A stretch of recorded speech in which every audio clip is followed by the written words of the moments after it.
This podcast is for informational purposes only and should not be considered legal, medical, or mental health advice. We speak from our personal experiences and opinions.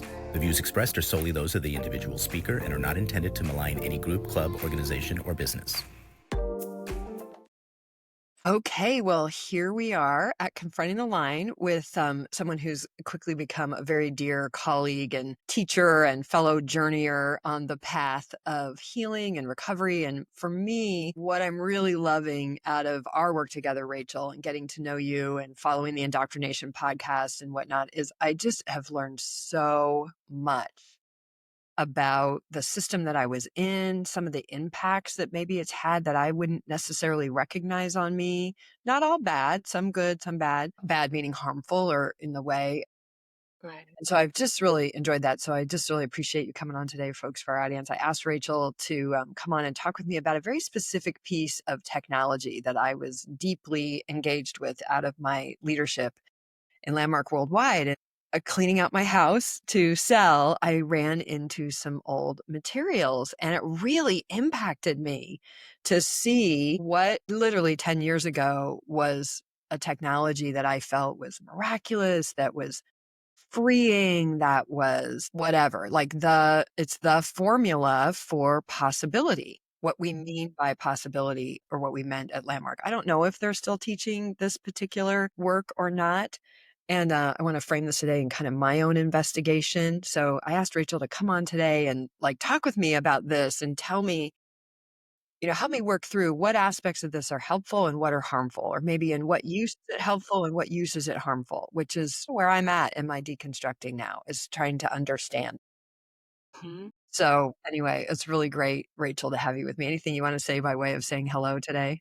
Yeah, absolutely. Yeah, it's been really, really wonderful to get to know you and to be able to have these conversations and to be able to explore these things that I am going to be looking at in a certain way and you're looking at in I think a more personal way, which says a lot about your courage, the strength that it takes to really look at things that were your guiding principles, that were Bible, and that it's not an easy thing to do. So I give you so much credit for doing it because I can jump into these conversations with not as much emotion, not as much history, but still I actually do have an emotional reaction to some of the things we're talking about because some of it gets me so frustrated that the language feels, now that I've learned about this kind of use of language, it feels so manipulative, and it is so manipulative a lot of the time.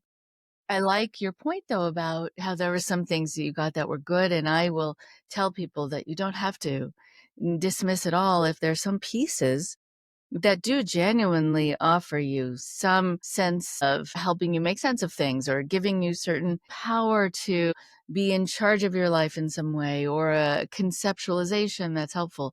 Sure, you devoted so much time, so much energy, so many resources to something. You should have takeaways. You should. It should be about that.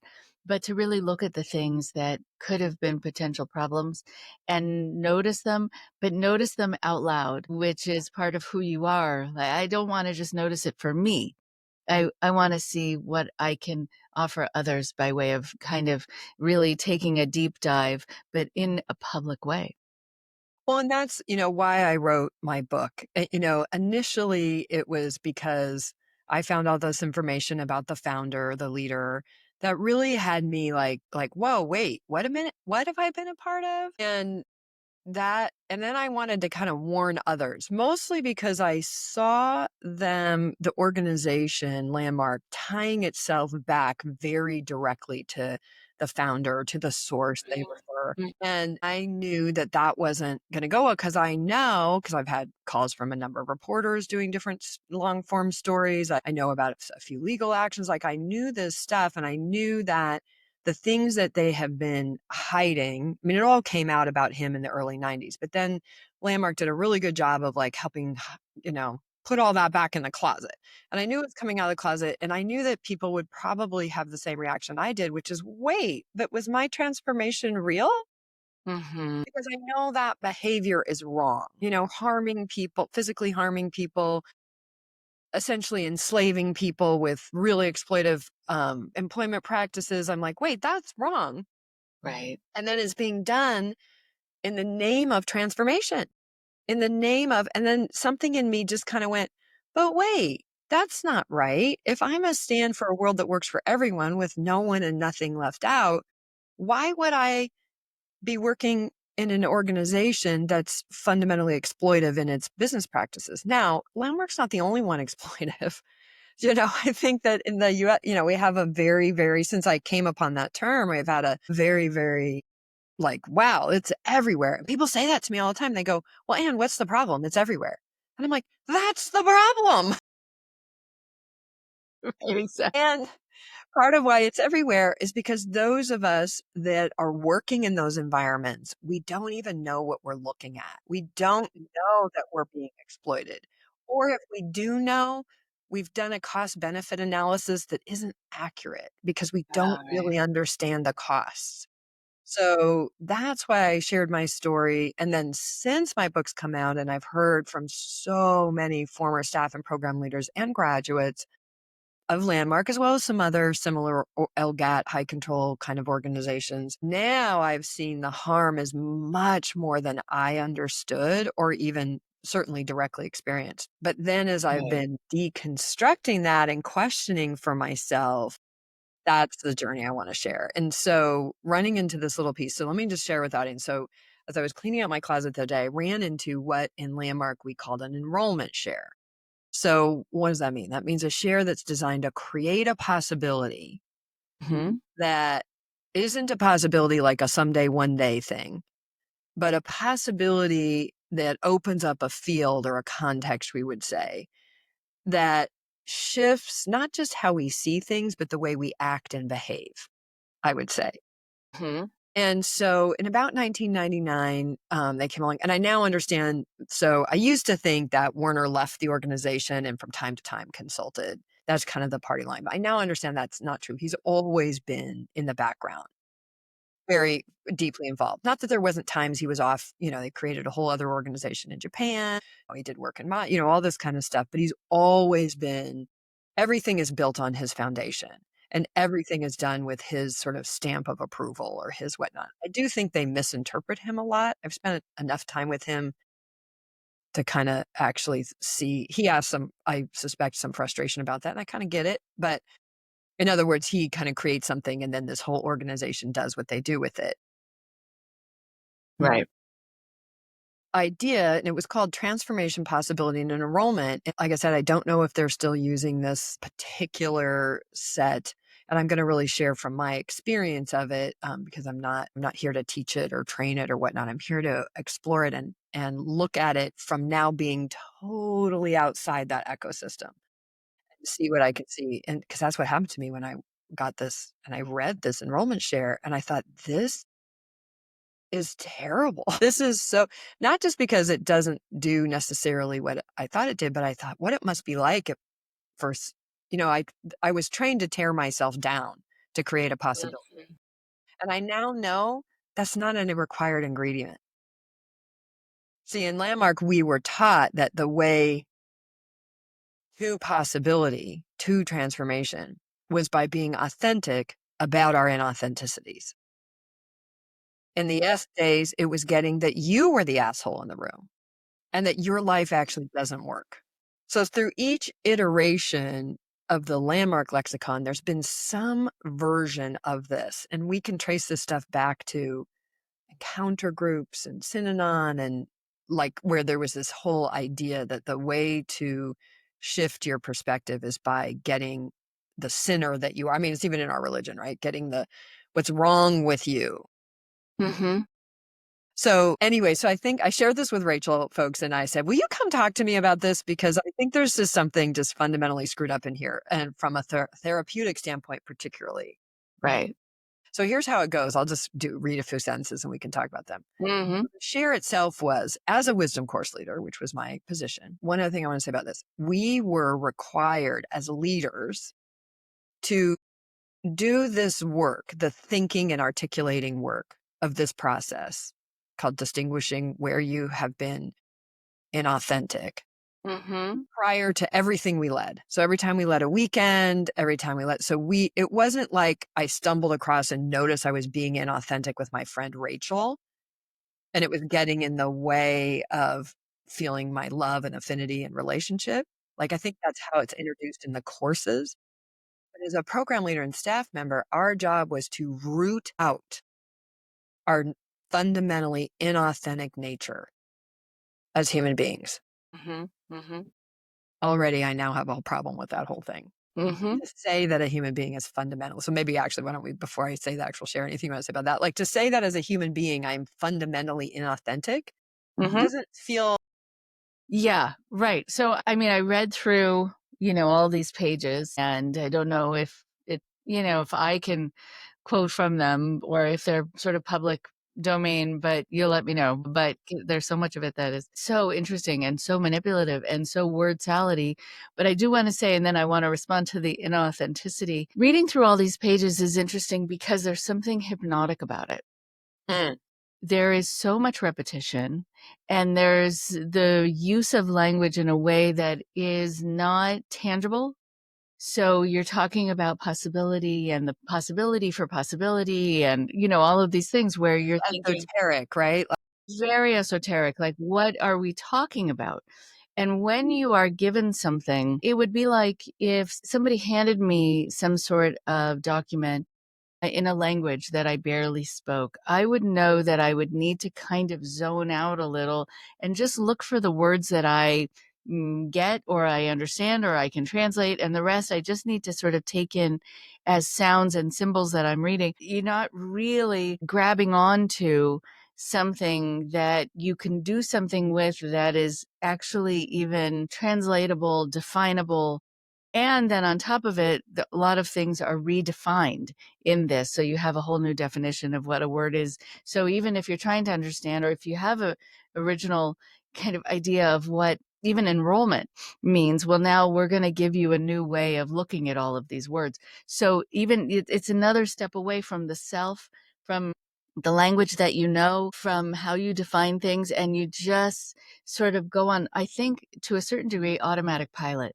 You just sort of let it come into you after a we are while. actually coached to do that even. So, and this is, again, I'm, yeah, I'm going to talk about landmark because that's where my direct experience is, but I want to keep making the point that this is common to all of these kinds of high control Yes, groups.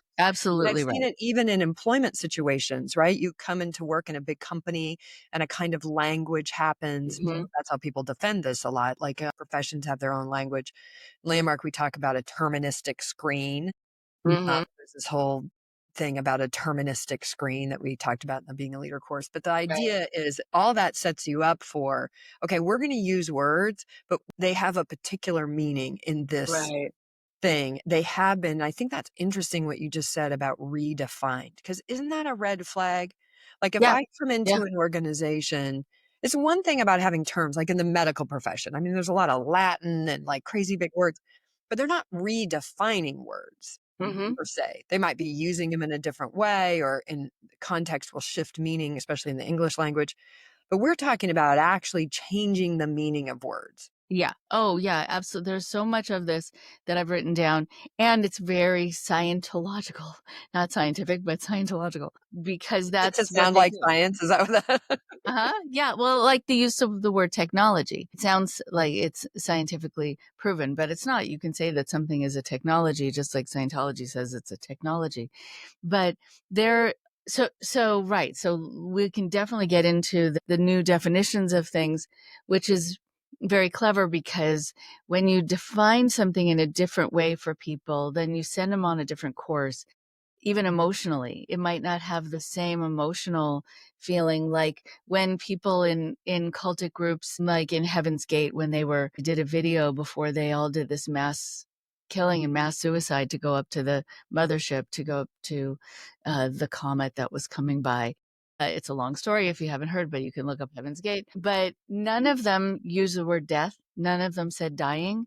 They talked about transporting. They talked about leaving their bodies to go to a new world. I mean, I think if they had used the language that was about we're going to be killed or we're going to be killing ourselves, they would have an emotional response that would be commensurate with that language. And then they'd probably have this moment of thinking, oh, wait, that is what we're doing. But I think taking people away from the definitions that cause certain emotions, you also have people being fine with things, or at least not reacting in a way that they wouldn't have been fine before. Enrolling people might not be comfortable with enrolling people and pushing them, but no, we're going to redefine it for you, that it's not about pushing people to kind of keep our machine well oiled and well greased financially, is giving people all this possibility, right? So you feel like you're doing something benevolent by enrolling them. But to get back to, so there's so much to talk about, but to get back to the inauthenticity, there is a lot wrong with that already, because we do feel it is important in the realm of psychology and human transformation, whatever that means, however that's defined, that we want people to have a sense of what is and who they are and not feel like they have to pretend and be able to get to the root of things. Or you might feel like you're kind of wasting their time. Like, unless you're really trying to help them do a deep dive into who they are, then are you really helping them? Problem is, that I think there has been this net that's been way too broad that's been cast over this word, because everyone can be defined as inauthentic. Everyone. If we want to give it that negative connotation of having what we call socialized behaviors. So Okay. if I feel like chatting and laughing and giggling, but I happen to walk into a library, I'm going to be really quiet and deferential. And if someone tells me to shut, I'm going to say, that's fine, because I've learned how to transform myself in certain situations in order to have appropriate social behavior. I might feel like cracking up in that moment. In fact, times that I'm supposed to be quiet are the times I feel like talking most, which is very human nature. Like, remember I'm not chatty. I mean, I'm talking to you now in a Sure. chatty way, but I'm really not chatty. But going to places where I had to be quiet, suddenly I had like 4 million stories that I needed to tell. Yeah. Right. So there's something about being in certain environments that causes us to react. Like if I went to the opera with my parents or whatever, I'm like, I really want to tell you the story suddenly. Yes. But I think that if we give that we have learned to say we're fine, even when we're not fine, because that's how you kind of grease those wheels. Like, just if someone just says, hey, how you doing? And you don't know if you can trust them with your story and you don't feel like getting into your story and you say you're fine. Is that being inauthentic? Is that doing something wrong for your core? Or are you just making a decision in the moment that feels a little more socially appropriate or right for you or for that other person who you're talking to? And is there something really wrong about it? So I think giving it this term where everyone is doing something wrong, i.e., then they have this thing they all have to work on, then you're creating material for this group to be necessary in your life, which is Well, I think that's the fundamental point, right? right. And there's also this framing that to be this way is good, to be authentic is good, to be inauthentic is bad, which we can pick right up from childhood, like, Sure, and sure. we have in the US society, particularly where there's this hyper individualism, it's like our life quest is to be ourselves. Mm-hmm. What self are we talking about? Whose self is that? Sort of invention. And this is a place where I think Landmark, like many of these groups, kind of grabs a hold of some ideas that are quite juicy and interesting and engaging and useful, which is, well, that's an interesting question. What is self? And in Landmark, ultimately, that gets defined as who you say you are. Mm-hmm. That's where the techno is. Self is the self you say you are, and everything is put into the domain of word. Right. Now, there's some problems with that. You wrestle with emotions, whatever. But this idea that we're this fixed set thing, but then to say, okay, and that's how a lot of the confrontation and encounter groups start is we're going to call out in any manipulative, even a sales tactic, I've seen it. We're going to call out what's wrong. We're going to tell the truth about what's wrong. And Mm-hmm. there's kind of adoration for that, this Yeah, right. assumption that that somehow is more true than if I were to say, "You know what? I'm really happy right now. How Yeah, do I feel?" yeah, Yeah, that right. person's full of shit. Because maybe I don't feel happy all the time, or there's something like that can't be true. Like there's this constant binary that is, and the binary it gets devolved so much into this is good, that's bad. This is good, that's bad. So then like the quest in life is to be 100% authentic all the time. But what does that really mean? Defined by who and who gets to say? And like you said, there's social situations where, yeah, I need to adjust my behavior so that it's appropriate to the situation and Right, absolutely, and I think commitment that's and yeah. right. So I think that there are people I remember growing up hearing about people who went to EST training, and then people would find them very hard to be around because there was this need to be authentic all the time. But also, then you really can make people angry.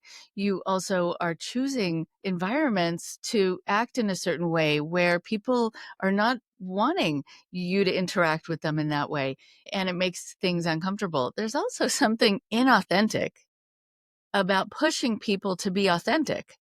Like, if you're really going to be authentic, that also means that you do it in your own time and of your own choice and with the people you feel that you want to be potentially authentic with. But it's enforced and pushed and guided, and it is the thing you need because it's given this definition that in order for you to move forward, you have to be authentic. Well, it could be in order for you to move forward, and this is about how they define what is important. In order for you to move forward, maybe you get to say no to people telling you what you need to do. Who knows what would be most right for you based on your history, based on your nature, because I don't know if it would be okay in that realm to say, actually, I'm going to be authentic right now by saying, can everyone just leave me alone? I actually don't want to do that right now. What I need to learn is because I've been pushed or abused or manipulated my whole life, I don't want someone to be telling me what I have to do in order to fill in the blank. I actually want to be able to say no, and that's going to be more of my authentic self rather than going along or being someone who is just accommodating and doing things that, people are telling me to do. So when you have a group that says, this is the most important thing for you, everyone, to do, then is that authentic anymore? Period. I see. Yeah. Well, and what's interesting is there's always two sides, because if you are just if you're a participant in a course and I'm like leading the course and you came to the mic and you said, you know what, what's really authentic for me is to say, shove off. I don't want to do that. I would be, as the leader, I would be how I would have been like, good for you. Where have you been being inauthentic? Well, I've been pretending that I, like that thing, or I want to do it, or that I'm okay with that, or whatever. So at a participant level, I think this tool has some interesting value, right? And I would only apply it when it applied, like when somebody was coming to that. What was different is in groups like this, when you get into any kind of position of accountability, how they train you, how they teach you is they start now it needs to be you. Now it becomes a command. It becomes a no, no, no. It's a directive. And you are to become masterful in the distinction or the idea. So now what you need to do is every day, once a day, once a week, whatever the assignment is, you need to be distinguishing what you're being inauthentic about. Now that assumes that you are fundamentally inauthentic, which is sort of one of the tenets. I mean, all these, to me, this is kind of part of the command and control of a high control group or high control relationship or high control environment. Yeah. Oh, absolutely. Yeah. That you have something fundamentally wrong with you. I mean, it's not a subject that people are going to be unfamiliar with. I mean, a lot of people who are raised in religious traditions will be raised with this idea of original sin. Yeah. Already they have this idea that they're born having something wrong with them that needs to be fixed, that Right. needs to be Especially if you're mirrored. a woman because, you fed Adam the apple. Exactly, right? Yes. Oh, and there's so much about that, talking So about much wrong with that. definitions. So We much could wrong. do hours of shows about that. Yes, yes. And with this person who I may mention to you, who is a linguist who is getting into the Bible and how things were translated, that the idea of a woman coming from the rib of a man is actually a mistranslation. And it was, the actual word is the side. So a woman came from the side of, like, they're side by side, but Uh-huh. no, they could not be seen as equal. So it has to be retranslated.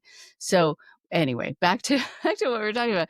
But yeah, this idea that you have this thing inherently false, inherently wrong, and it's going to be the thing that's your ticket to be able to move forward and have a good life and have possibility, whatever also that means. But that's an interesting thing too, because when things are invisible in this way, where there is not a goalpost that is visible for anyone else to see, then a leader in this group is the only one who can let you know that you've achieved something. And if it doesn't work for the organization to have you be done and finished and complete early on, then I think there's always going to be more to work on, because you could have gone to your inauthentic core, let's say, and tried to become more authentic. But inevitably, during the day, you're going to have socialized behavior, and someone's going to say, how do I look in this dress? And you're going to say, great, because they're on their way out of the house. And what can you, right? And so then there's always more to have to work on. Right. And so when do you ever achieve it? But it's holding this thing up to be, it's like the Holy Grail. I'm going back to kind of a religious thing. And so if there's always more to work on, more to do, then you never achieve it. You're always in this state of working towards, which is growing this dependency and the feeling of I'm almost there, almost there, I'm almost there, which it makes people hang on, and groups Think, benefit. okay, this is really good, because don't you think though? So I'm deep in, like I was saying, I'm like, does this stuff really work? Like I'm like, that's the inquiry Mhm, I'm in. mhm. Probably will be for a while. I mean, for me, inquiries are Yeah. a lifelong passion. So, Mhm, mhm. but there's this.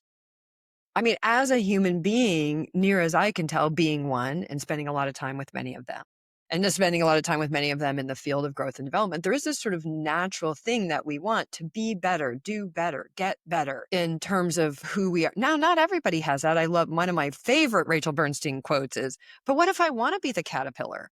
Right, What right, transformation? exactly. Anyway, I'll never forget that. I just, that moment, I'm like, hey, I want to be a caterpillar. But there's still, even within that, and in the landmark guest rooms, we were trained, we would ask people, not what was wrong with you or what was wrong with your life or whatever, but like, no, what's not working in your life as well as you would like to have it be working? Because is this fundamental thing that we have things in life that, maybe my communication with my husband isn't working as well as I want it to right now, or maybe I'm, really struggling getting my business off the ground, or I'm, whatever it is. So I feel like this very natural desire for growth and development gets a little bit twisted in the commodification of it, right? Because now I've got to pull out and show you the thing that's wrong that I can fix with my product. Yeah, right. And then it becomes absolute. All Mhm, people are fundamentally inauthentic. mhm. And Right. what we need to do is get authentic about where we have been inauthentic. And that is a transformation. That's the basis, the core behind that whole thing, I think. It's weird how this stuff comes. I think I've forgotten it totally. Like I literally have not been able to say that line for a week, and now all of a sudden it came up. Because I trained in that a lot, right? So the whole, but it's the absolutism, but also the, well, yeah, growth and development. Mhm. Sure, that can be I mean, I'm out to build a platform that for what I call lifelong learners. What's changing for me is I don't think learning requires pain. Right, And I right. think there's a time in our history, in the growth and development world, in human potential, and where we were very fixated that growth requires pain. Mhm. Right. And I just don't think that's true. That doesn't mean that I won't have painful moments in life, and it doesn't mean I can't grow from them. Mhm, But mhm. that I have to elicit, pull, create, cause that pain. That's when I'm starting to go, I think there's something wrong in that. Right. that Right. Yeah. it requires that it takes that. And I remember getting this when I was working with a different client, a very well-known relationship coach. She's written a couple of best-selling novels, just really great person. And I was in the back of a room and I said, wow, you're actually creating transformation for people. In other words, a new view of seeing themselves. She's the author of Conscious Uncoupling, a fantastic Right. book and set of work. But she didn't take pain. She wasn't Mm. driving people into their pain Mm-mm. to get No. it. It didn't She No. had room for their pain. She's a therapist. She's well-trained there, which is a big thing that's missing in these modalities is we don't have any trauma-informed training. Maybe everybody doesn't have to be a full-trained therapist, but they need some of that looking and training. And that was what was different about this person. She was like, she had room for people. She's talking to people going through a divorce, one of the most painful things. Right. She wasn't using their pain as the tool to get them to the possibility or the joy or the enlightenment. Mm-hmm. And that's what I wanna, like, break here, 'cause when I read this thing, so maybe I should I'll let you respond to that, and then we'll go Yeah. Yeah. that had me, like, go down this whole rabbit hole. Right.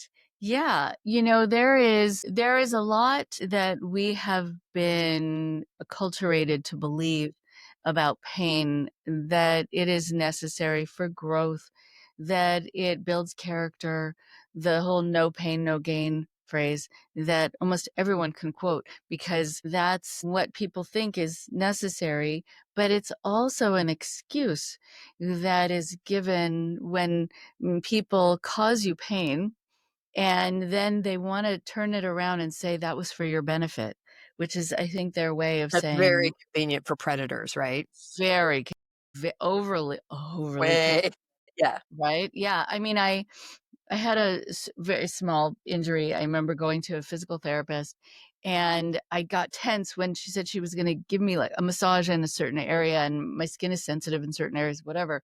And, I got tense. She said, "Why are you getting tense?" And I said, "Because I know you're gonna, like, dig your thumbs in, right, and it's gonna hurt." And she said, "Why would I ever do that?" And I said, "No, but that's what like, if you ever go for someone who says, like or a workout or a massage or whatever, or just a friend sitting, thinking they're helping you by maximizing this experience, by really getting to the deep muscle tissue, blah, blah." She said, "No, you're gonna be tense. You're going to release chemicals that are coming from you being like worried about something. You're going to release adrenaline that actually drains your system, and I'm actually not going to dig my thumbs in. I'm actually going to stretch things out so that it calms you, and that actually is way more healing than someone just doing this to get a reaction." Because she said, and it's interesting, she was schooled in this, and she said, early on in my career, I thought, unless I hear from someone, I'm not really doing a good enough job. Like, that was my feedback, that I needed to see their tears or their pain or their cry out, and I knew, good, I'm getting a good session with them. And now I realize all I'm doing is I'm causing them pain, which anyone can do. How is that therapeutic? But I do think that part of the moral injury that a lot of people feel who've come out of these situations as leaders is that they feel that they were taught, as we all are in some fashion at different times in our lives, that unless we push people to a brink, to them having this moment where they're just, crying out and they're needing something very to kind of hold them together, that we're not, quote unquote, helping them. But also, just a little bit more about this. The socialized behavior here is also very compelling because a lot of people in these kinds of groups will feel very close to the people around them as their kind of new family and friends because they feel that they've been through something difficult together. And when you've been in the trenches with other people, you feel very tied to them. And people who have been caught in an elevator, stuck in an elevator together, suddenly feel very close to each other just because they experienced something intense. And so I That think that trauma bonding? I mean, isn't that kind of right. what's Yeah, called and trauma bonding? Yeah. I think it's manufactured in a lot of these situations. That's the important piece. It's absolutely manufactured. And that's what I saw when I read this enrollment share, because I was like, this is so not true about me.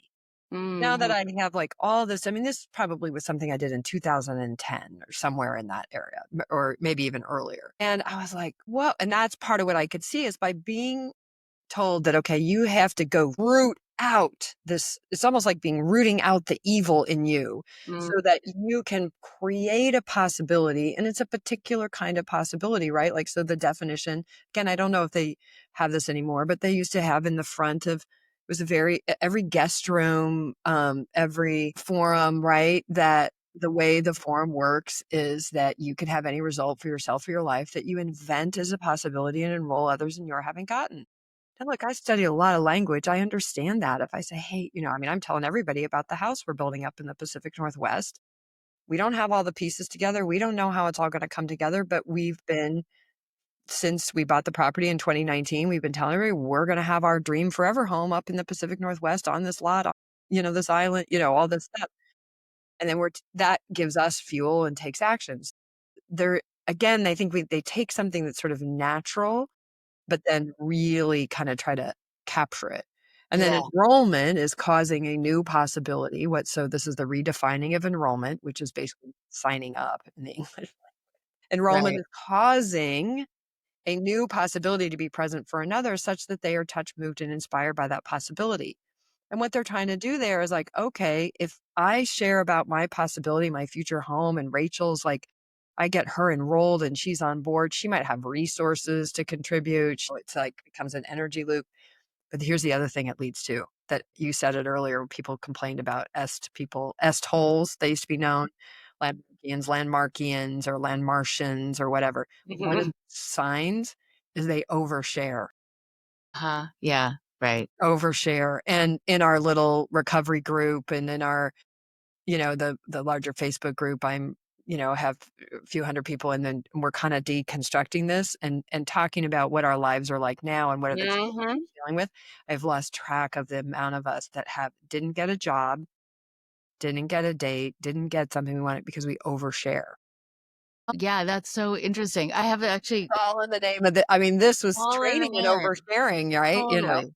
Right, and that somehow that's for your growth, and you're showing that you're willing to open up, and that helps you have this possibility of transformation, and or to show that you're open to having people know you to this degree. I mean, I think it is interesting. There is a woman who I was talking to recently who's very bright, and she has a PhD in some kind of scientific field. She tried to explain it to me. I don't know how many times. I still don't quite. I mean, she's so smart, but she keeps getting fired. I said, "Why me?" So she wasn't from Landmark. She's from a different kind of similar group that branched out from it, because it has There's this sort of many. There's so many. That's why I always try to like broaden it. This isn't just a landmark thing, folks. Like so many, right? So I said, "What do you think it is?" Is it the work that you do?" No, the work is great, and I go up and I even stay on the weekends. I care. I care.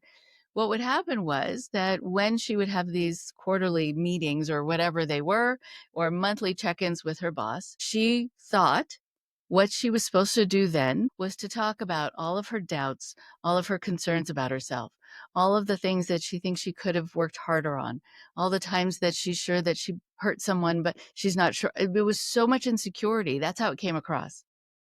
But she thought that was what she was supposed to do with someone in a position of authority. And then suddenly she was fired, and she had no idea that she was coming across a certain way because she didn't know why others weren't.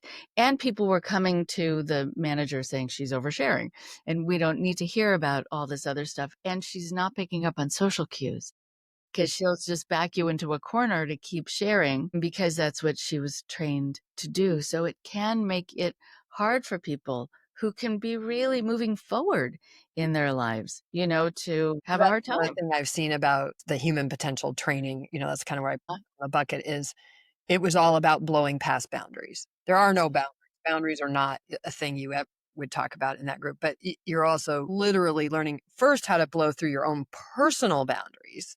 Okay. Okay. Yeah. And then, by, hey, go out and, enroll. Like if I come out to my friend Rachel and I say, hey, I've been being totally inauthentic with you, but you have no idea. You think we're great. We're good. I've gotten some of these calls now, particularly now that I'm out, and I'm like, wow, this is weird. I have no idea that this person made me wrong because I'm a Biden supporter and they were a Trump supporter and that they didn't feel comfortable. And I'm like, what? I have no idea what you're talking about. Like, Right. I don't care, like I'm one of those people that believes who you vote for and your religion is between you and your God and your ballot Uh-huh. box. Like, I don't Sure. need to be involved with Sure. that. Right. And so that's so old fashioned these days anyway. Well, Uh-huh. let's look at this. So my share, because I think it illustrates a lot of what Yes. we're talking about, right? So my share was, so first sentence is, as a wisdom course leader, which was my position, I pretend I'm committed to growth and development. Well, you know what? I'm just pausing. There's a comma there, but I'm putting a period there for a second. So I am committed to growth and growth. If you look at my life going all the way back to a teenager, when I first volunteered at the first Special Olympics, Mm-hmm. if you were just to look at the actions, don't listen to a word coming out of my mouth. If you were to look at my life and my actions and where my money goes and my time goes, my whole life has been about growth and development and making a difference. Right. And I actually Right. had a leader one time try to tell me that was inauthentic, that was really just my ego identity trying to find a place. Well, hey, that there might be some truth to that. My ego identity, for anybody who wants to know, I've done a lot of deep work on that. And it's more formulated around if I don't save people, they'll die. Literally a conversation. I was working with my spiritual teacher and I was like, oh my gosh, that's the architecture for my whole life. Right. So, but yeah, so I pretend I'm committed to growth and development. So maybe in one moment I was like, man, I just really want to stay home and hang with my kids.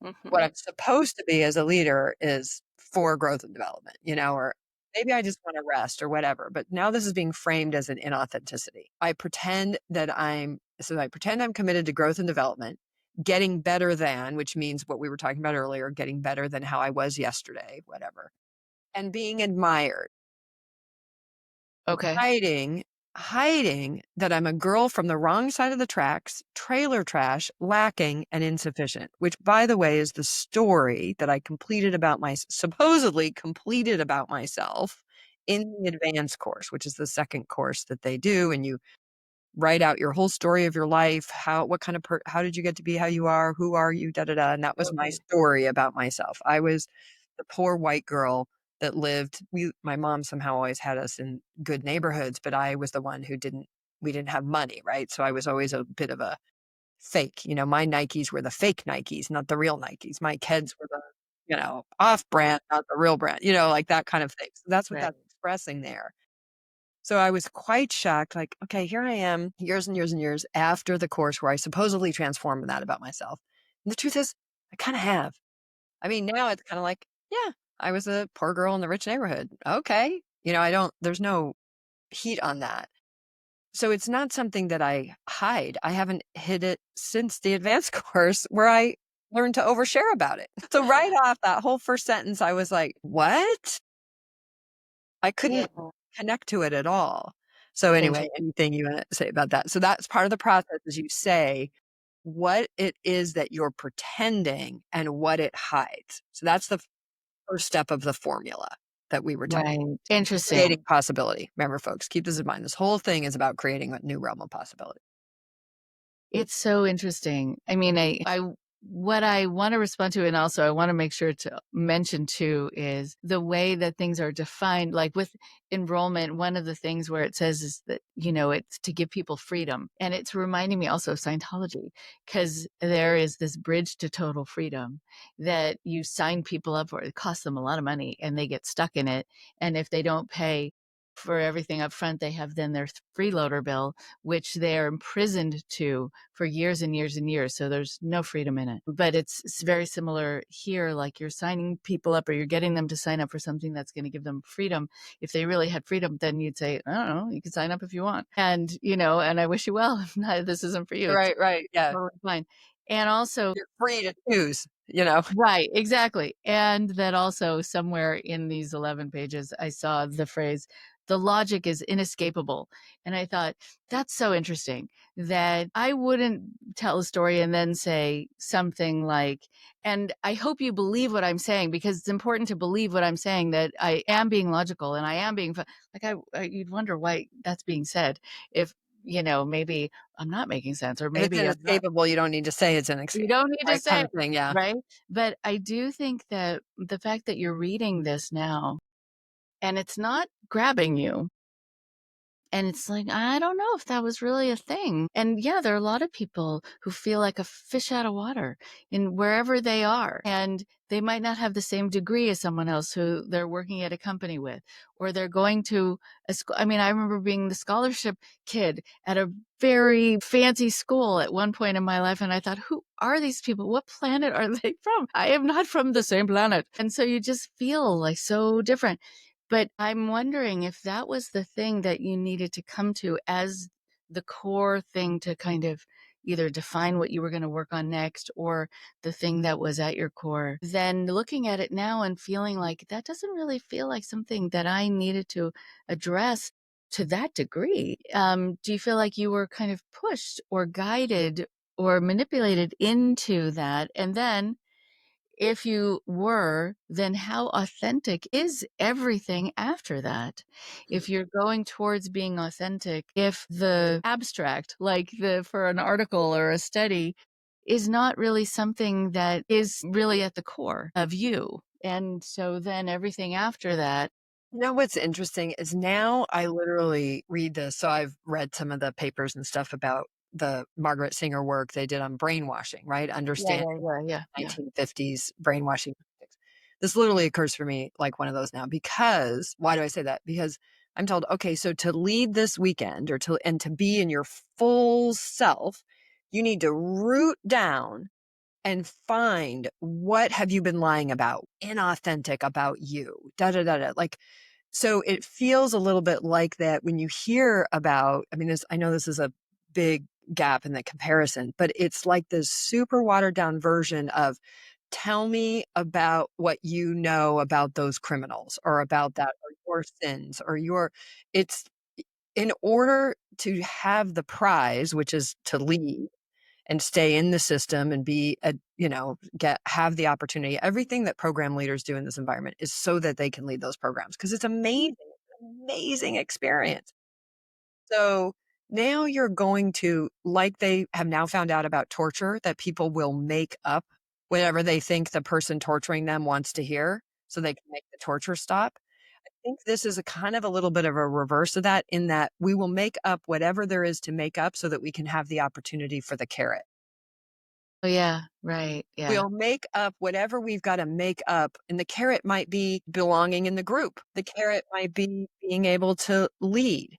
You're also very convinced at this point, by the time I'm doing this kind of work in this way, like before every session, that you've been indoctrinated fully that this process is the process to create an authentic and real possibility. And that's where you want to be leading from, because what you're there to create for your participants is authentic and real possibility. So you've been now given this formula that's Yeah, supposed to right. be tried and true to always get to that. And so Yeah. then if you want to stay in the game, you perfect your skill at the formula and you never stop to evaluate. You can't, it's not even available to evaluate with an independent mind. Mm, You know, yeah. And even as a participant, you've paid whatever you've paid. It's like, I think $900 now, $995, whatever, to sit in a room and be given the tools for transformation. And if one of the tools is distinguishing where you're inauthentic, you're going to throw yourself into that. And the more into growth and development you are, which I am very, you're like, okay. I love Dr. Glenn Doyle always says this thing. He goes, I think people that get really entrapped in these groups and self-help and that kind of spin are there the kind of people who are like, maybe, okay, well, I'll try it. right. Yeah. But I don't think we really, and it makes us very susceptible to manipulation, that if we don't have a really strong, I love, Gene and I are trying to launch this empowerment compass that Seek Safely is offering, which is this whole workbook that you can go through to sort of come up with your own map and really understand, what are my strengths? What are my weaknesses? How do I learn? What resonates? So that Mhm. you sort of have your own map. So when you're then looking for a coach, even a therapist, or a class, you kind of have something, you've already done the work to determine maybe what kind of teacher you should have, what kind of work, is the safest for you. And None of that happens here. This is all like, nope, if you want to lead the program, but how it occurs in the moment is more like, if you want to actually be the kind of leader that creates a space for people to create possibilities that weren't going to happen anyway, possibilities that are going to transform their life, this is the work you have to do. And you believe that 100%. So, because when I read this, I was like, that is such bullshit. Yeah, of course I'm committed to growth and development. Yeah, Of course I'm committed to getting better. That's not inauthentic. That's very authentic about me. sure. But I had to match the formula. That's how it occurs for me now. Yeah, right. Like, Yeah. somebody told me, this is what you have to do to play the game. And I threw myself into it 100%. And what I remember about this process is I would not have created this without pulling up those feelings. So I would have pulled up the feelings of being white trash, trailer trash, lacking, insufficient. Like I would have, and we can do that as human beings, Right. Right. right? Oh, yeah, we absolutely can. That's right. I mean, I just think the fact that you were kind of corralled into that idea, but also needing to get into that part of you in order to be the person who you really want to be in this world and for other people and to do it well. You are then going to say, sure, I'll do that. I'm willing to do that so I can do all these things that speak to my conscience, that speak to my heart. I Yes. mean, it's very interesting to have when you get involved in anything and there is something said across the board, even though I just said something across the board if you get involved in anything, but still, I realize that as I'm And you saying it. get involved in uh, things. In thing, right? I mean, just like the phrase that you used before, like, all people are inauthentic. The only thing you can say, I think, with any sort of surety is that all people are people. Anything beyond that, we don't know. We don't know if this person is this and that person needs that, but all people are people. Now, they're all going to be different, but it's like I remember working at a clinic years ago and we would bring cases to our team meeting with the psychiatrist or whatever. I could tell that there was a person there, a therapist, and each person who we talked about, it was that she has issues with her mother and her father was absent, whatever, but every person. So I thought You found the formula. that can't be because now I think what he's doing is he's talking about himself. He's either talking about his own life, and that's what he's focusing on with his clients and kind of guiding them to focus on that too. And he's getting his own therapy through that. Or that's what he learned in school to deal with, where the mother is the issue and then the father is the issue in another way. But I think being authentic in that moment for a client wouldn't be jumping into those definitions of what you need to work on. It would be that you get to say, actually, I don't know if I need to work on that. Yeah, my mom may not have been perfect, my dad may not have been perfect, but that's not actually what I'm here to talk about. Can we move on to something else? And that I think is more transformative for people where they get to guide their healing based on what they are sure they need to work Yeah, I think you just hit on one of the challenges of facilitating group. on. And I've now, had the pleasure of being in a group with you for about 6, 7, 8 months. And I've learned so much about group facilitation because one of the things you do is you facilitate group where there's just really space for anybody and every experience is valid. And, but there's no call to even subtly to assimilate. So one of the things that happens in a large group awareness training, that may not be your issue. But then that somebody's having an enormous breakthrough or a very cathartic moment around that. Well, now you're going to start mapping yourself onto that because you want to have that moment too. You want to have that breakthrough. It's just the fundamentals of human nature. I'm in this advanced neuroscience and compassion, advanced coaching certification right now, and learning so much. This is another thing that's happened since the 70s when most of the stuff was created or the foundations of it were created. We've learned so much about the brain that we just didn't know that. And so it's been really fascinating to do that study too. But we are, as human beings, we co-regulate. We are an interdependent social being. John Atack was talking on a show yesterday. We had this really great thing about there's one thing. It's funny you just said that about human beings. There's one thing that we now know. Science has shown that we all have DNA. We have the same basic DNA structure. We Right. are the same species. Yeah. the brown ones, the white ones, the tall ones, the skinny ones. We all have the same building blocks because we are the same species. But Yeah, right, right. we didn't evolve in a way. Our brain didn't evolve in a way that it necessarily feels safe about that. It feels safe, and I love what you're saying about the formula, because this was very formulaic, this process, Mhm. and then we spent years integrating that process into every aspect. And I think it's part of where Landmark became more culty than it could have been, because everything got so formulaic that it started to be like, wait, this doesn't feel authentic, but it's in the name of authenticity, Right. Yeah, and the exactly. brain loves formulas because then it's safe. It doesn't nothing can Yeah, hit me. If I know the formula, I know it's going to turn out. It's going to turn out every time. I'm safe. I'm safe. I'm safe. it is so calming to have a formula. Exactly.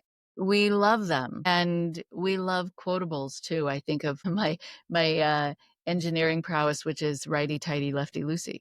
Like, I need to know, and that's gonna be the thing that I need to remember if I'm gonna be right in buildings, anything. Um, it feels good. I always have a problem with that because I have to stop and figure out, wait, which way's right? Do people say, "No, the other right?" Yes, exactly. Yeah. Uh-huh. Wait, is that clockwise or counterclockwise? Yeah, right. Like, no. Uh-huh. Yeah, someone actually said it was funny, they said, I need to know how to get to such and such city. But if you say, go due north here and southwest there, I'm not Magellan. Stop that. Just tell me, like at the In-N-Out Burger or whatever, because I'm California, you make it right. So I think that it has to speak to you, it has to be something you can translate. But I do think that what happens when you're given a formula is you feel so calmed by it that you don't question if it's true. No. Yeah. And just like, And well, that's up especially if to it's coming God from or an that authority. whatever you're told. Yeah, go ahead, If what? it's coming from an authority or somebody that you know, but particularly that authority, yeah, you don't question it. That's, the doctor says, Right, the right. therapist says, the Werner says. I mean, that's the problem. Like, it's just no, no, no. The Landmark R&D team, they figured out the formula. Okay, great. Right, So there's now a whole bunch of thinking I don't have to do because I trust and that. yes, the trust is a big deal. And then you have then you have all the testimonials.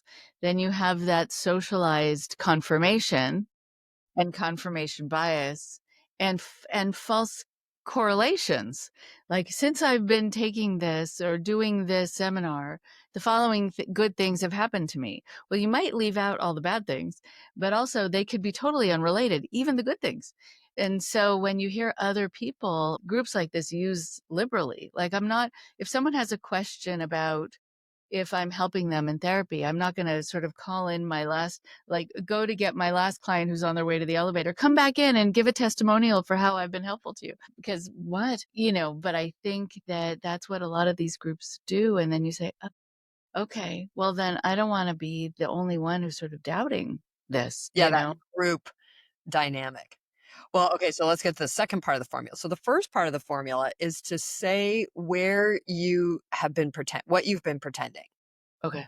and what that pretense has been hiding, right? Yeah. So Yeah. then you want to get into, in this formula, you want to get into the impact. What's the impact? But what's the impact of hiding?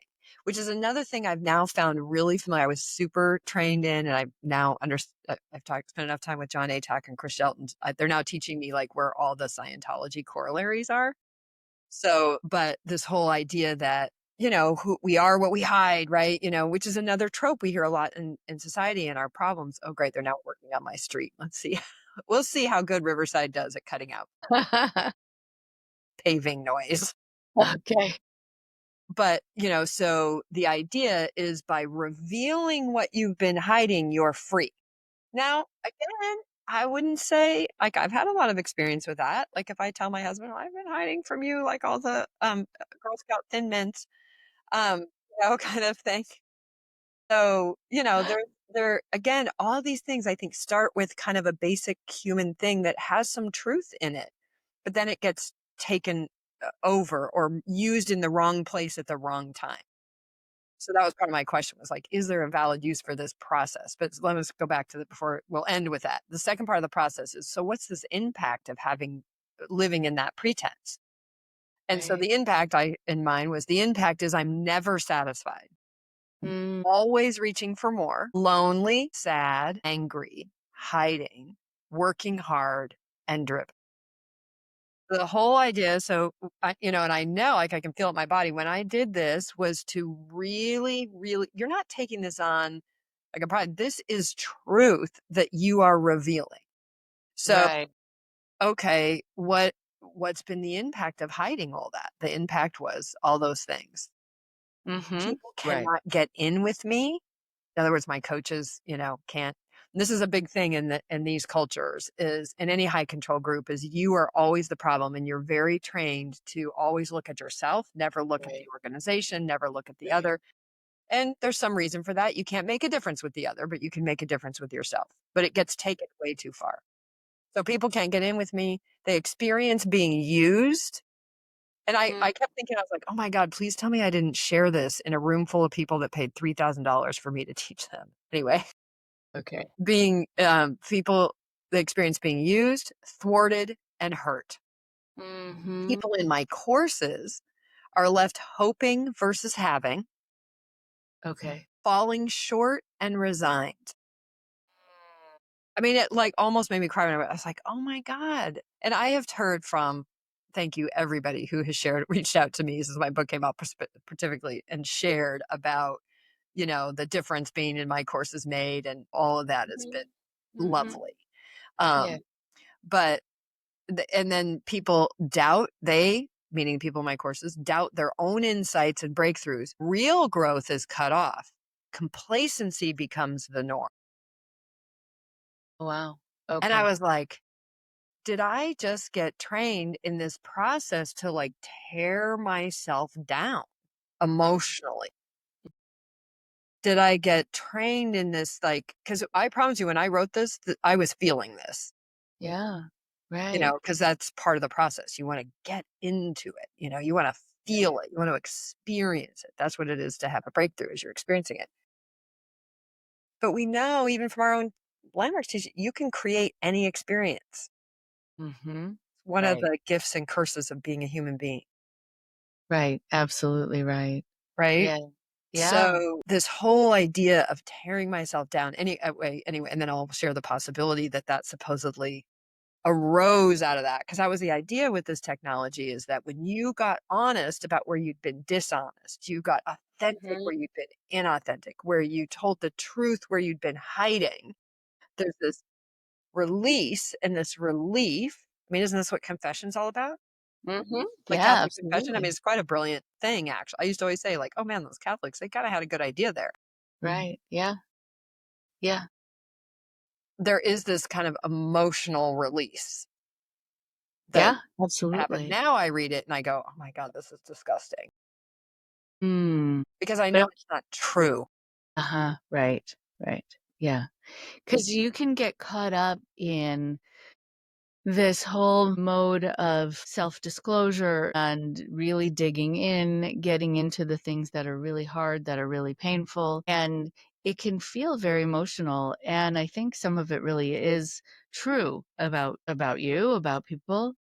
What's also true, though, is that there is this push where you feel like you have to just keep looking inward in this negative way, kind of relentlessly, and that that's somehow going to help you, but it's like self-flagellation to a point where then I think you can potentially injure yourself, but that there isn't anyone there to say, "You know what? Why don't you slow down a sec? Like, maybe this is your first day skiing, so don't go down like the, Black Diamond Run just to right, just kind of just go back and forth at the bottom of the mountain just to get on whatever it is that you're doing. Who knows what?" But just kinda take it slow. But I think that there is so much praise that people get for getting into the things that are so difficult to look at. And so then eventually what can get confused in any of our minds is who we're doing this for. Are we doing this to please the people around us so they know we're doing the work the right way?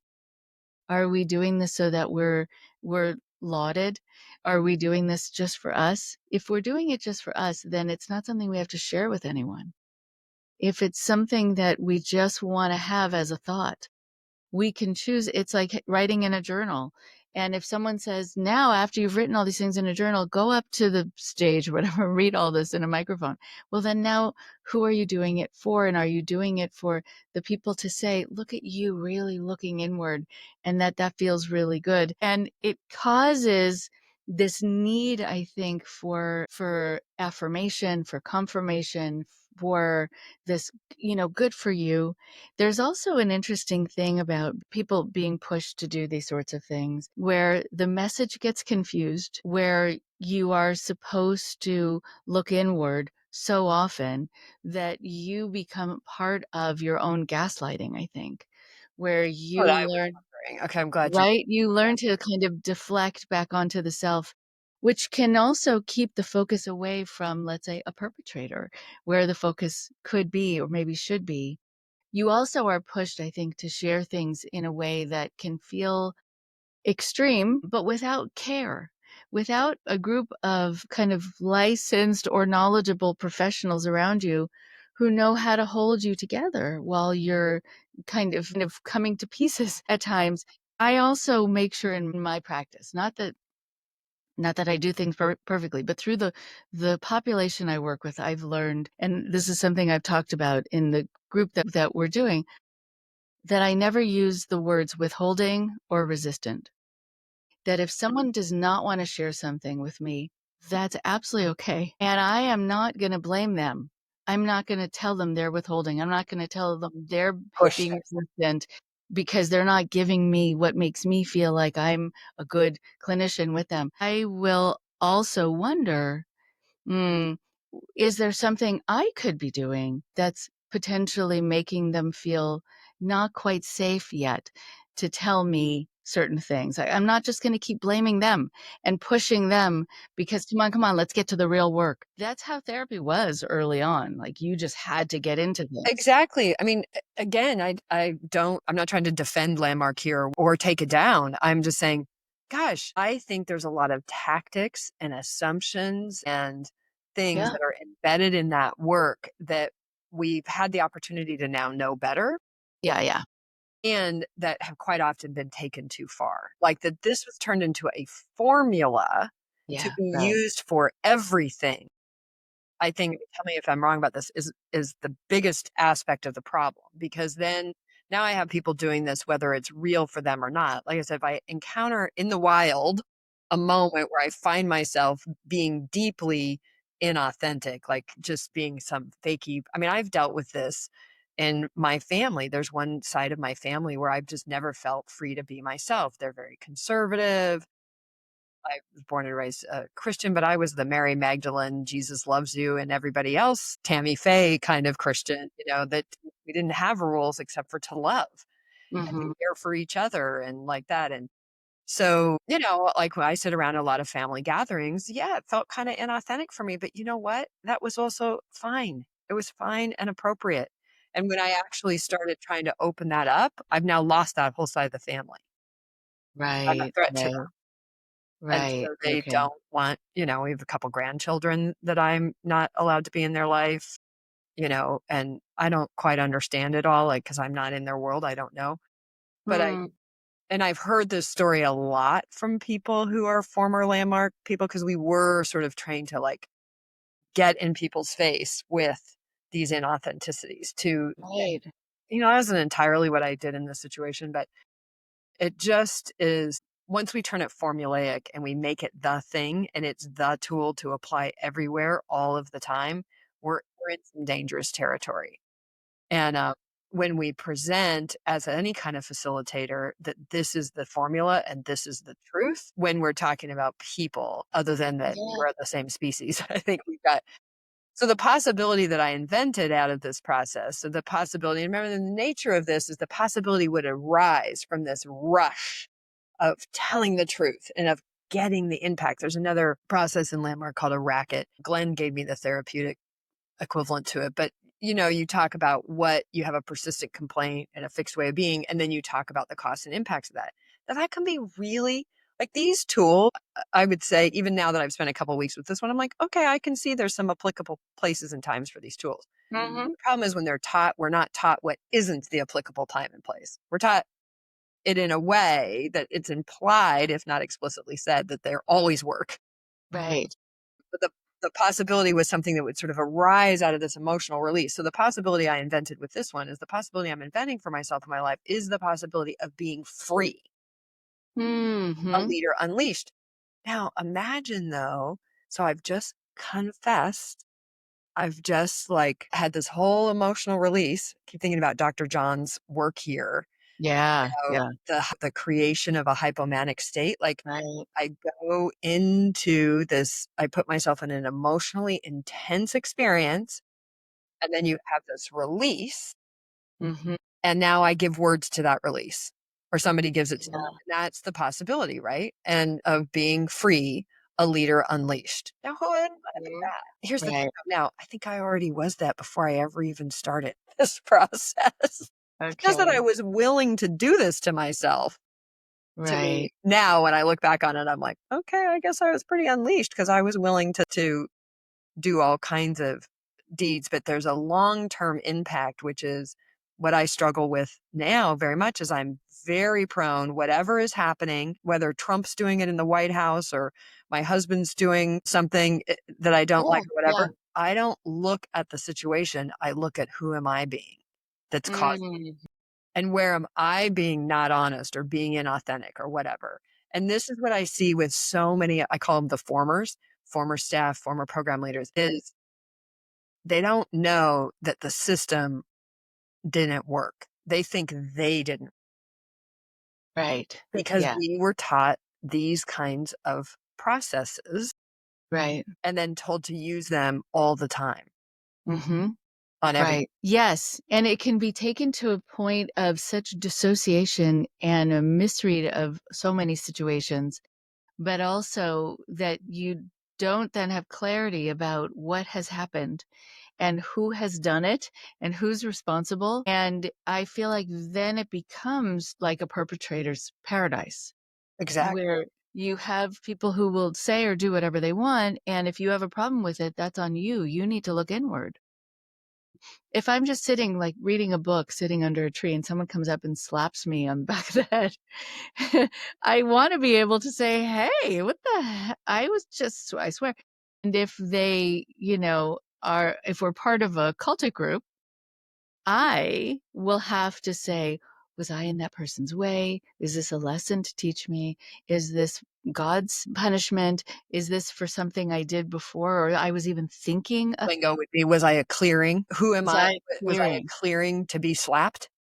Right, You know? right, and so what does that person who's walking around slapping people learn? Nothing, except that they can get away with it, and that's the part that is really hard for me here because then people do wind up in abusive situations, and so I think that's why this is dangerous on a lot of levels because it keeps people from being able to really see what is and what's true, and you can also have a both and, which might not be possible in some of these groups where maybe you were in the way, maybe that person who came up and slapped you, even though they shouldn't, they could use their words. Maybe they told you to not sit there anymore because it's in their way. Fine. But still, they're still responsible for their behavior. But where is that in this? That gets lost, you know? Well, and here's something I actually just saw, and feel free to butt in or Yeah. say, man, I might be careful. I just noticed that I'm sort of articulating these things like it's a landmark thing. But here's what I've really come to see is there's a lot of good tools. There's a lot of good tools in Landmark, probably in Nexium and whatever, because they're all this kind of same tools. They're same tool, and they were around before, and like all that. What's been surprising to me is that these tools get weaponized. So it's really the weaponization of the tools that is the problem. And I think that the problem in the group in general is they don't recognize that those tools can be weaponized. So I've been doing a lot of work with Ed Gerwitz, who was a S trainer, part of the transition from S to the forum. He just wrote a book, Transformation from Potential to Practice. We're doing a little book discussion going through his book, and he's presenting some of these ideas. But what I've been really struck with is, and he gave me an opportunity to read a draft of his book and to give a lot of feedback. He's joined our group and listened to hours and hours and hours and hours of people who were harmed, felt they were harmed try some of these ideas. And he's adjusted. He's actually learned and adjusted. But one of the things that I've seen, so this idea, the possibility I'm inventing for myself in my life, I don't have to do all that other crap to get to that. I could Right, get up this right. morning and say, you know what? The possibility I'm going to hang in today is a possibility of joy. And I can create that context for myself, Mhm. or I can create that idea for myself. And then I can go about my day and I'm probably going to notice all the places where I'm joyful, where I'm not joyful. And then I'm going to maybe do something.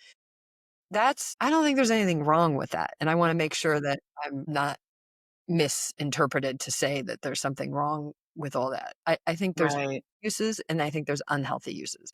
What's been shocking is to find out is there is actual weaponization. And I think this process kind of borderlines on that.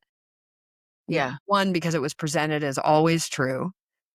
Two, because it was presented as a formula that you have to use all the time, Mhm. Mhm. Yeah. rather than when a situation presents itself where that might be the issue, inauthentic might be at hand. And then, Mhm. oh, that comes up. I mean, it's just like I go to, you know, I've been doing all this stuff around the house. I go to put a light plate back on. Do I need a Phillips screwdriver or a flathead? Like Right. I Yeah. don't say like, oh, you always need this and you always have to do that. And that's a problem. So the Mhm. formulaic and then this idea that we have to tear ourselves down to get to possibility. I told John Atack yesterday, I had a long chat with John and I said, but you know what I'm looking for? You know what I'm working on now? Is being okay with boring. Mhm. Not having to put myself in these emotional lows and emotional highs in order to feel alive. Right. Right. That Absolutely. maybe life is lifing and I don't have Mhm. to do much work to be Mhm. in it. I can just be here for it. Yeah.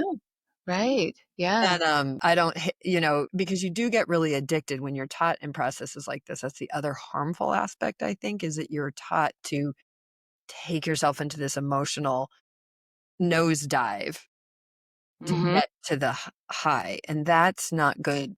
It just seems like that's not good for us. Is that true? No. Therapist? Yeah, it is right. It's not a natural state. Mm, When you are pushed to be in a euphoric state or a state of awe, when you have your heart racing, when you are feeling you would be impervious to anything, like you wouldn't feel pain because you're so caught up in the joy of the moment. You don't even feel tired. You don't realize you haven't slept in 2 days. I mean, there is a manic principle to that is actually not healthy for the body and it exhausts our system, but it also gives us this false sense of what feeling alive is supposed to feel like and what feeling joy is supposed to feel like, because then anything less than that, as soon as you come back to, let's say, a resting heart rate, you can feel not calm, but you can feel depressed. Not calm, but hopeless. interesting. Not calm, but just like your life is boring because you have been sort of caught up. You've been spring loaded in your life, like, oh, let's go, let's go. And then anything less than that feels wrong, as opposed to, oh, this is actually how things are supposed to feel. I can add things into my life that are exciting, but I want to be able to come back to a resting state that actually feels good, that doesn't feel like somehow a feeling of despair or a feeling of depression. But that is what happens when it's like getting in a relationship with someone who love bombs you. And if you're not getting that, then you can feel that kind of despair. So one of the things that I try to tell people is when you went to a first prayer meeting or when you went to the first weekend or whatever else, notice your pulse. Notice how quick your pulse is. Notice how you might be talking faster. Notice how you might not be blinking as much. Notice how your whole system is engaged in something that can feel like you're on a high, because you are on a high, Mm. and wonder about that. If that is something that you're being pushed to be in and to stay in, so that you then feel like you've had a transformative time. You've had a time unlike any other. I mean, there's this word that I came across in this writing, the 11 pages you gave me, where it was unprecedented.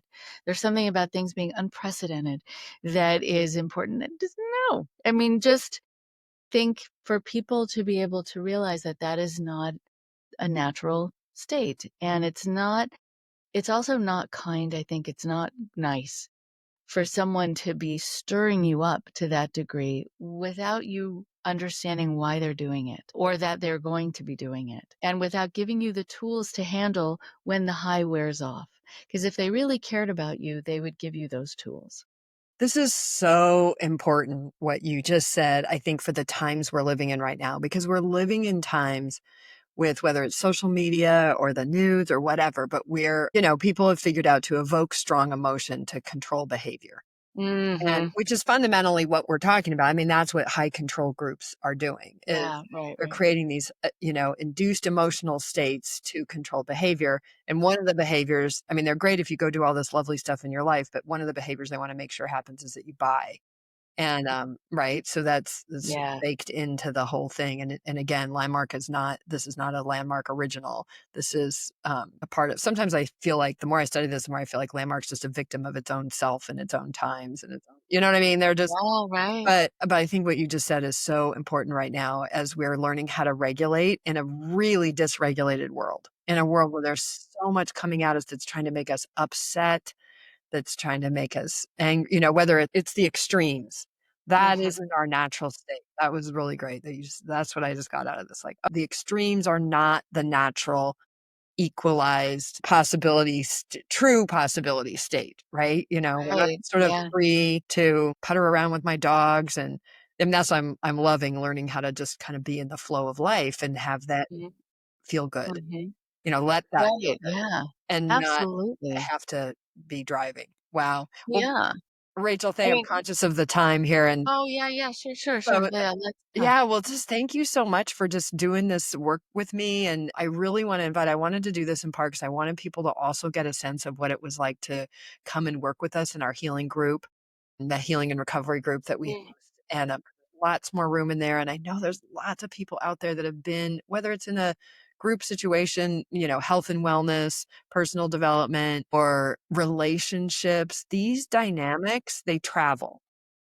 And if you leave one, you're probably, unless you understand the dynamics that had you stay in something that wasn't necessarily healthy for you, serving you, you're going to do that again. That pattern is going to repeat unless we learn the pattern. And that's what I'm really passionate about, is having people come and learn that in a way that's loving and it's kind. You don't have to throw out all of the grain, but Yeah, we can right. to really learn, like, okay, wait, what part of this made sense? What didn't make sense? What is the negative impacts? Because in these groups, they don't ever talk about that. They only talk about the possibilities. Right, Occasionally you'll get exactly. the misuse statement, like, don't go pay junior forum leader on other people. This is meant to be a personal tool for you. Don't go coach this and do Right. it on other people, which is great. They give that warning. But it needs to also be, don't do this on yourself all the time, everywhere, for everything.